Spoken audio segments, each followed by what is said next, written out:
Hello everyone, welcome to the Vintage Children's Book Vault. Today I wanted to introduce you to another book called Emil in the Soup Tureen by Astrid Lindgren.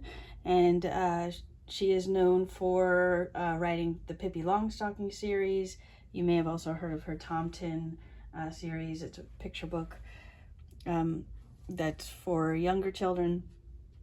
But this one, it was written in 1963, and it's about a little boy named Emil. And this starts off, there are several books about Emil, but this one here introduces us to the character. And it is broken down basically into 3 different sections. It takes about 20 or 30 minutes to read each section. So if you want to write, or you wanted to read them for a bedtime story, that is really good pacing. And the tone of the stories are a lot of humor. So there's Emil is a character who does not mean to cause trouble, but causes a lot of trouble, or just shenanigans and so forth. His parents aren't the brightest, so that I think causes some humor, especially for kids. But I think Emil really would appeal to any children who are maybe a little more spirited, who are very curious, get into trouble more often, or hear no a lot, which is probably most kids. But children especially can relate to this character. And so even though it's written in 1963, there isn't a it's still very relevant today. It's a very easy read. The hardest part is tripping over the Swedish words, because it takes place in Sweden. And the story is written in a pretty fast pace. It has illustrations on every page that go along with the story, and they complement it very well.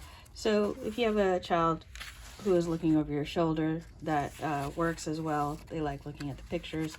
And I really enjoyed the story, and my kids and I got some good laughs out of the story. I will say, I think, again, for 1963, I didn't necessarily find it problematic. There is a word in this story, I think it's in the second story, that stopped me in my tracks, because in my decades being alive, I have never heard that word before, but it very much mirrors a racial slur. And so I actually skipped it as I was reading out loud, and I chose a different word from context that I thought it meant, and I used that instead. And I went and I looked up what the word was, and it turns out it has nothing to do with the offensive racial slur, but just know that's there. And the word so closely aligns with the racial slur, I think nobody uses it anymore, which is why I've never heard of it before.